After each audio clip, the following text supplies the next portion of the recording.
acabei pesquisando um pouco mais sobre o histórico, né, da Maris, por exemplo, né, verificando que ela também tem um histórico de atuação, a despeito também de estar conivente com esse governo, né, como você falou, né, qual ideologia, mas ao mesmo tempo ela é uma mulher que nos representa em alguma medida, né, a gente tem aí um monte de aspectos, né, que nos colocam em questão mesmo qual o posicionamento que a gente tem. E nesse sentido, eu acho que uma questão que você colocou, né, ainda pequena representatividade feminina, mesmo a gente tendo uma lei de cotas na política já desde 97, então há muito tempo já, né, nós temos esse incentivo e ao mesmo tempo se tem medo, né, desse protagonismo feminino, até você levantou isso de alguma forma, né, como que você explica, assim, como que você percebe nessas pesquisas que você fez, quais os medos concretos que os homens têm, né, você comentou até que dentro da esquerda mesmo, dos espaços sindicais, o que a gente pode entender que é esse medo masculino do espaço, desse lugar da mulher como protagonista? Tá, vamos por partes, assim, porque o medo está muito relacionado à manutenção do poder. Às vezes, o poder, ele... Assim, bom, deixa eu voltar um pouquinho no tempo. Até o século passado, a mulher era literalmente propriedade do homem. Assim, propriedade. Quando ou ela estava vinculada ao seu marido, ou estava vinculada ao seu pai ou ao seu irmão. Então, tendo esse tipo de vínculo, tanto que assim, o dote, né, o mérito da mulher, digamos assim, era casar. O objetivo, às vezes, quer dizer, às vezes nem era dela, né? Mas assim, socialmente era o exigido, procriação e casamento. Eu vou lá para o século XIX e para o XX. Então, isso para o século XX, o século XX é que foi o século de romper isso aos poucos.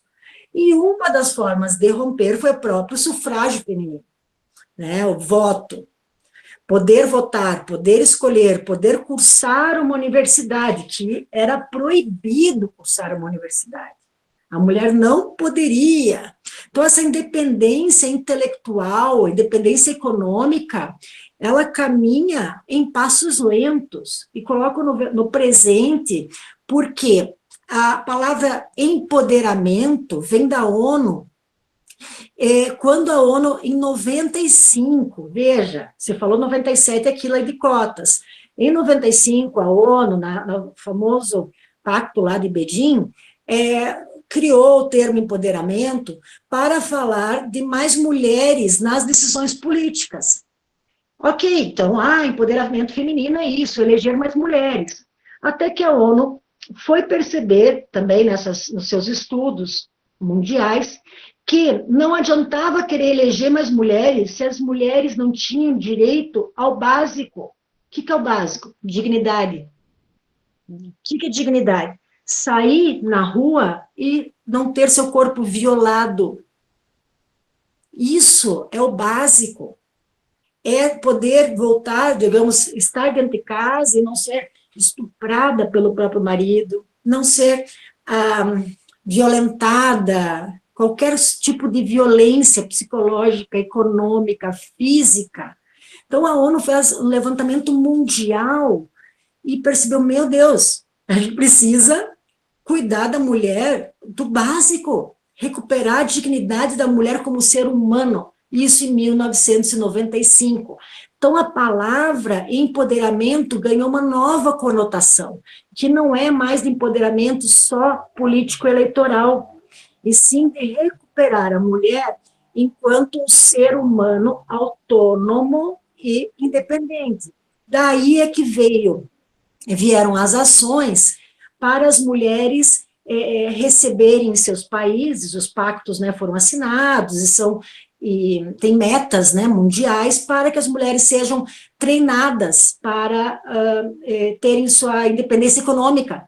Por isso que o Bolsa Família fez tanto sucesso aqui, porque várias mulheres, chefes de família, ou que sustentavam o cara que ficava bebendo em casa, coisa assim, conseguiram sair, porque elas conseguiram ter um pouco de renda para cair fora de uma situação de violência. Então, essas mulheres, o primeiro empoderamento é o econômico, para daí vir autoestima e poder criar os seus filhos, ou o que for, sozinhas. A gente está numa realidade, nós aqui, intelectuais, que estamos, né, numa universidade, em outros momentos, meu Deus, uma coisa com certo discernimento, com comida em casa, né, uma realidade muito diferente de bilhões de mulheres. Uhum. Então, a ONU, quando ela vai tratar o tema empoderamento, é para essa questão básica, que você me pergunta, por que os homens têm medo de mulheres? Poder. Porque esses homens que detêm determinados poderes, muitas vezes eles veem essas mulheres como não seres, ou como seres que devem satisfação. E a gente vê isso, tá, eu citei pessoas com uma vida economicamente baixa, mas se a gente vai estudar socialmente, histórias, por exemplo, feminicídio, tem histórias de feminicídios de delegados que matam esposas, né, e pessoas assim com uma renda alta e com suposto discernimento intelectual, formação, que fazem exatamente a mesma coisa. O que é isso? Poder. E isso nas relações íntimas, e que se refletem nas relações político-sociais. Quer dizer, o que essa mulher pensa que é para estar dando ordem em mim? Ou quem é que nunca escutou, fez piadinha em casa, e esse cara aí deve apanhar da mulher, por isso que está aqui descarregando na gente no trabalho. É mais ou menos o mesmo tipo de piada, entre aspas, porque isso é uma violência de gênero que se faz contra o homem. Uhum. Violência de gênero não é só contra a mulher. Por isso que a gente tem que estudar masculinidades. Violência de gênero é contra a mulher e contra o homem. Mesma coisa dizer que o homem tem que pensar em sexo o tempo inteiro. De repente o cara não está afim. Ah, não, mas o cara tem que estar afim. Pô, por que tem que estar afim? Sabe? Isso também é uma violência. Daí o cara não está afim ou não consegue, ele já fica violento, sabe? Está tudo relacionado a poder. Daí o cara no sindicato, ele está com um monte de homem ao redor, a mulher está no sindicato também, às vezes forçada a repetir um comportamento masculinizado para poder ter voz ali, que isso é uma pergunta que me fazem. Ah, mas a mulher para estar na política tem que ser meio machona. Não tem que ser machona. Não tem que ser machona. Mas daí querem estereotipar a mulher que está na política. Uhum. Como se fosse isso, não é? Mas, assim, esse homem que está no sindicato, ele pode ser o esquerda progressista, ou coisa assim, ou pode ser o esquerda super tosco, que não vai querer dividir, porque também a mulher vai estar lá, não, a mulher tem que estar fazendo cafezinho, tem que estar articulando a reunião, coisa assim, mas na hora da foto, você vai ver, vai estar lá companheirada, sem ter uma mulher. Vamos observar nos sindicatos ou nos partidos políticos, quando tem um local de mulheres nos partidos, é a Secretaria da Mulher, e olha lá, quantos partidos têm mulheres presidentas? É uma das broncas que eu tenho com os partidos, e me pergunto, os partidos me convidam para ir lá todo o tempo. Dia 15 vai ter uma live falando nisso, que eu vou para o PSB, junto com uma senadora e uma deputada federal. Me acompanhem nas redes que vocês podem ver. Mas, assim, tão direto, porque as próprias mulheres e homens dos partidos ficam, alguns homens, não todos, obviamente, tem uns que não querem dividir o pão e o queijo. Agora, outros que sentem essa necessidade, porque são o quê? Modos diferentes de ver a vida. Então, assim, concluindo meu raciocínio, é uma questão de formação cultural que vem de um longo tempo, que 20 anos para cá, ONU chacoalha mundialmente, escancara. Brasil, das cotas para cá, são cotas de candidatura, não são cotas de cadeira. Uhum. Isso é bem diferente. Tão diferente é que tem escândalo de candidatura laranja, e que acontece não só no Brasil, mas em outros países. Ah, e deixa eu até abrir um parênteses de um exemplo interessante sobre o lance da ONU. Quando eu morei no México, uma senadora me convidou para participar como diplomata de uma conferência no Senado mexicano da Internacional Socialista. Ela era líder da Internacional Socialista, e eu fui lá participar. Ali tinha mulheres do mundo todo. Algumas das minhas entrevistadas foram ali que eu conheci. Queria ter viajado tudo aquilo, mas não consegui viajar tudo aquilo, não. Enfim, ali eu conheci algumas, e tinha uma mulher da Arábia Saudita que... Não era da Arábia Saudita, não, gente, desculpa. Acho que era da faixa de Gaza. Que ela falou, que eu lembro que era de um acampamento. Ela falou assim, gente, vocês estão aí discutindo o número de mulheres que vão se eleger, e a gente está discutindo como a gente vai sobreviver. Cara, aquilo, eu não consegui entrevistar ela depois, eu perdi a mulher de vista, enfim, mas aquilo nunca mais saiu da minha memória, sabe? Porque me fez refletir tanto, Raquel, no meu ponto de vista no mundo, sabe? Quem sou eu no mundo? E isso da pergunta inicial, sabe? Sim. Me fez assim, me chocou demasiado. Uhum. É interessante, porque são múltiplas realidades, né, e muitas pessoas consideram que discutir isso não é importante ainda, mas agora mesmo você vai trazendo uma série de elementos, a gente vai se deparando, né, porque acabamos vivendo numa bolha, é o que você comentou, nós somos mulheres, em que condição estamos socialmente, pessoalmente, né, e por vezes a gente vai deixando de lado essa importância da discussão e pensar nessas outras mulheres, essas que às vezes têm que sobreviver, né. Tem uma inscrição, e eu já vou deixar, então, vou dizer para todo mundo, quem quer participar agora é aberta para todo mundo questionar, quem quer fazer por microfone ou por chat, eu vi que acho que a Marcele quer fazer uma pergunta. Pode ativar seu microfone, Marcele, e fazer a sua pergunta. Oi, tudo bem? Estão me ouvindo? Sim. Boa tarde aí. Professora, eu queria saber que nessa sociedade totalmente patriarcal que a gente vive, onde a gente não tem espaço para absolutamente nada, nem, como a senhora mesmo citou, sair na rua livremente, como encontrar um espaço para pensar em política? Falando como mulher, como ser mulher hoje, no Brasil, por exemplo, onde a gente é assassinada diariamente, onde muitas mulheres morrem só por ser mulher. Como pensar em política num cenário como esse? Oi, Marcele, olha, muito obrigada pela tua pergunta. Ela demonstra uma coisa maravilhosa. Você já está fazendo política. Isso daí, sério, me emociona. Marcele, vamos lá. Como fazer política numa sociedade que nos agride dessa maneira? Quando eu te falo, você já está fazendo a política, é porque você está aqui hoje, aqui agora, com essa angústia, e você pode fazer isso que você estar aqui, você ter essa angústia, já é a semente de você estar fazendo essa política, tá? Que é o quê? Desde você criar grupos, tá? Coletivos, não sei se você quiser abrir teu áudio, a gente dialogar, tá? Vai ser bacana. Eu não sei se você é estudante. Você é estudante do IFPR, não? Eu sou estudante do Instituto aqui de Telêmaco Borba. Tá. Pensa assim, de repente aí você pode criar coletivos, você pode criar movimento aí, né? Inclusive de proteção, de atendimento a mulheres, de prevenção. Você pode ter colegas, homens, para educação de masculinidades, estudar masculinidades para que homens não façam isso com mulheres. Isso já é fazer política. Tá? Então, se você for por esse caminho, você vai estar trabalhando com o conceito de políticas públicas e educação. Guria, você vai estar fazendo uma diferença fantástica.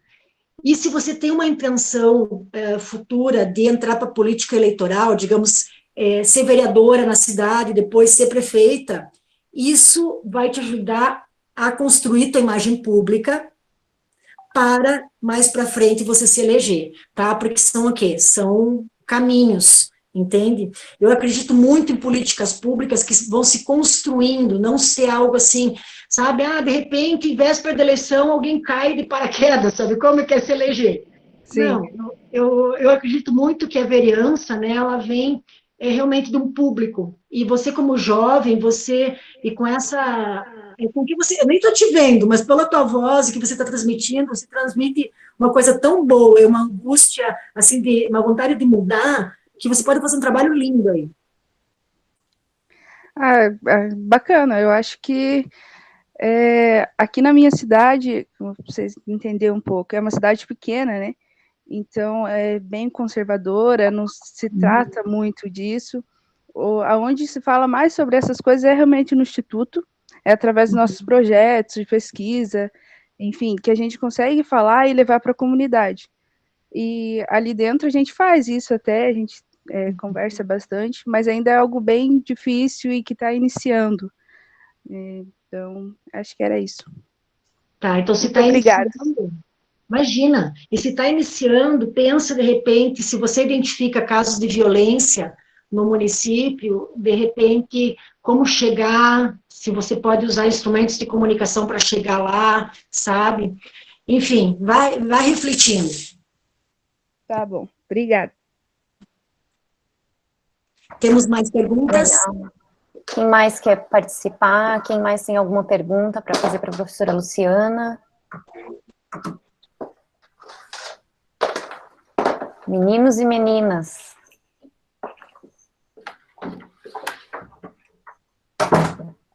Vamos lá. Ai, gente, que coisa mais assim, ninguém... Ah, o Daniel quer. Daniel, vamos lá. Deixa eu perguntar então, professora. Então, vamos lá. O pessoal está tímido, Daniel. Tá, pessoal muito tímido, né? E eu que sou curitibano, que vamos puxar a fila e vamos ver. Porra, tá louco. Então, vamos lá. Não, a Marcele puxou, né? Mas Marcelo puxou. se animam. Aqui Tá a certo. Ana. Obrigada, Ana. Gente, vocês têm que conhecer o trabalho da Ana Cláudia Vitoriano. Maravilhosa, de Barueri, São Paulo, uma ativista, sempre passa conteúdos maravilhosos nessa área, tá, das mulheres. Ana, que bom que você conseguiu vir. Obrigada. Então, vamos lá, Daniel. A minha questão é a seguinte, professora. É muito complicado, algumas pautas assim, me parecem, são bem difíceis de se tratar. Né? Quando a gente fala da negritude, quando a gente fala da questão das mulheres, né, essa questão de gênero. Por que elas são difíceis? Porque parece que quando a gente faz um diálogo como esse, quem frequenta esses espaços já são pessoas que concordam com as ideias.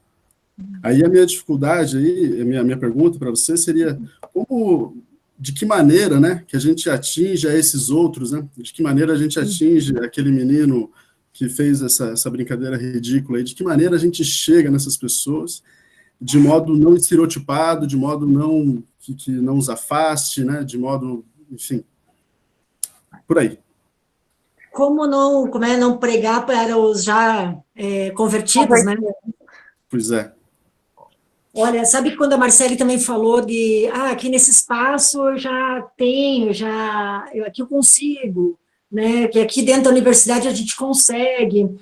Às vezes eu fico com a mesma angústia, sabe?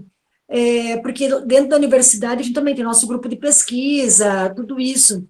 Uma das coisas que eu tenho procurado fazer, e até por isso que eu saí da superintendência, sabe? Que eu me sentia meio presa com coisa burocrática, sabe? Com coisa assim do dia a dia e que, gente, o mundo está lá fora, eu preciso espalhar essas ideias. Então, eu acho que uma das coisas eu vou aplicar, assim, a própria revista, né? Acho que quanto mais a gente tiver esse tipo de instrumento que a gente consiga publicizar, canais, e agora com a pandemia, ali eu acho que a gente vai ter que trocar ideia mesmo, porque eu tô com a mesma angústia, sabe, Daniel? Porque a gente, na universidade, a gente tem projetos, por exemplo, de educação comunitária, coisa assim, de atendimento a escolas públicas, por exemplo. E uma coisa era a gente ir nas escolas. Agora, com a pandemia, como é que a gente vai? A questão do acesso à internet. Tem tudo isso.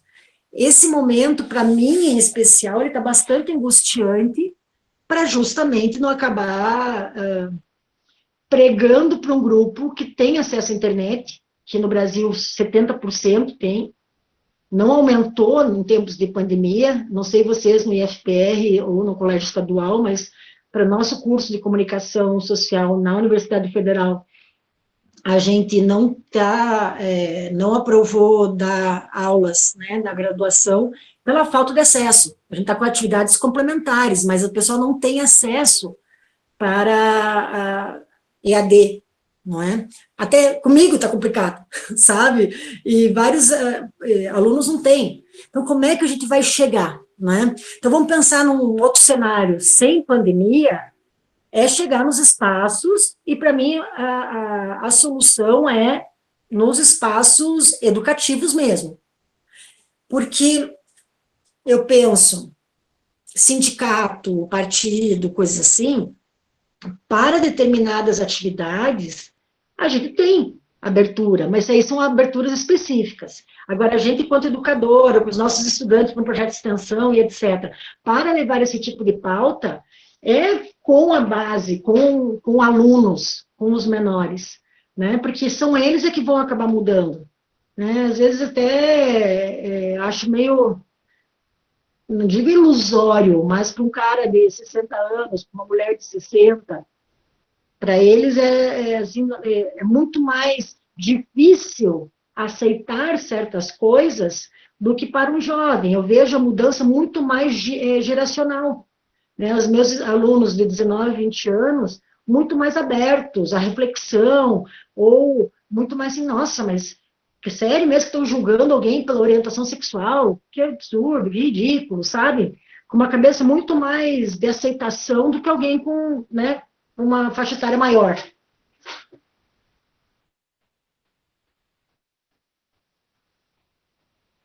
E aí, A gente teve um questionamento aqui da Renata Ferreira, né? Ela colocou aqui, né? Depois queria pedir a gentileza se alguma das profs puderem falar sobre o lugar de fala e como ampliar esse espaço, como nós, enquanto branquitude, podemos dar espaço e voz para as mulheres negras e periféricas. Achei muito... Ela falou que o microfone dela não está funcionando, por isso que ela escreveu no chat, mas fica a palavra para você, professora. Tá. Renata, é um outro tema que eu tenho, que para mim antes passava batido, sabe? Como eu te falei, no começo, eu vou contar um pouco da minha história, tá? Quando comecei a estudar um pouco mais sobre mulheres em campanhas, eu não pensei que o caminho fosse chegar onde chegou, você tem uma noção, para vocês terem uma noção. Eu ia comparar 3 campanhas eleitorais, porque o meu foco, assim, desde sempre é discurso político.